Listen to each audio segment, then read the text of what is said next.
In 2022, years after her passing, the FBI quietly released 270 pages of files on Aretha Franklin, the Queen of Soul. For 40 years, the Bureau had her under surveillance. They tracked her concerts, her phone calls, her activism, all while searching for proof that she was tied to so-called radical black movements. But after decades of digging, what they found was nothing. Aretha wasn't just a voice on the radio. She grew up in the home of a prominent preacher, immersed in the struggle for civil rights and women's rights.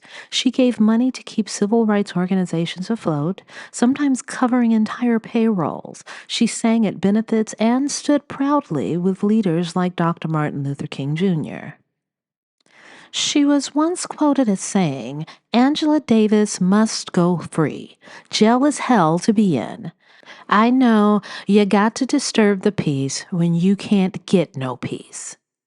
Those words and her willingness to stand up for justice placed her firmly on the FBI's radar. In a 1969 memo, she was identified under the category of possible racial violence, urban areas, racial matters. The following years brought more memos, suggesting that groups like the Black Panther Party or the Boston Young Workers' Liberation League wanted her to perform at rallies. The FBI worried she could inspire unrest. But by 1973, even their own informants admitted they had never known Aretha Franklin to be involved in any radical movements. In view of the fact that there is no evidence of involvement by Miss Franklin in Black Liberation Army activities, it would not be in the best interest of the Bureau to attempt to interview her.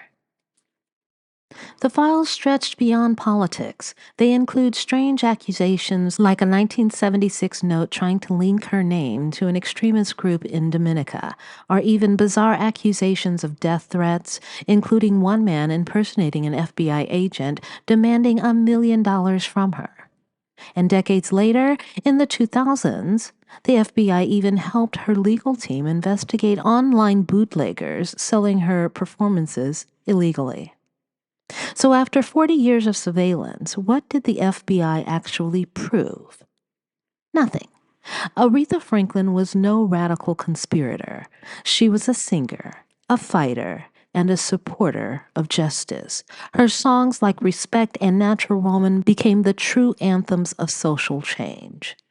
You can read the FBI's declassified files yourself in the Bureau's online vault under Aretha Franklin, Part 1, Final.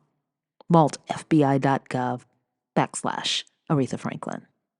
In the end, the files don't tarnish her legacy. They highlight it. Despite decades of suspicion, the Queen of Soul remained exactly what we knew her to be, a woman of strength, dignity, and unshakable voice. If you enjoyed this tribute to the Queen of Soul, Aretha Franklin, tell me what you think about her being under FBI surveillance for 40 years in the comments below. And please don't forget to like, comment, subscribe, and share for more stories beyond the legends that have shaped our lives. Until next time, keep the music alive by checking out this next video. Bye.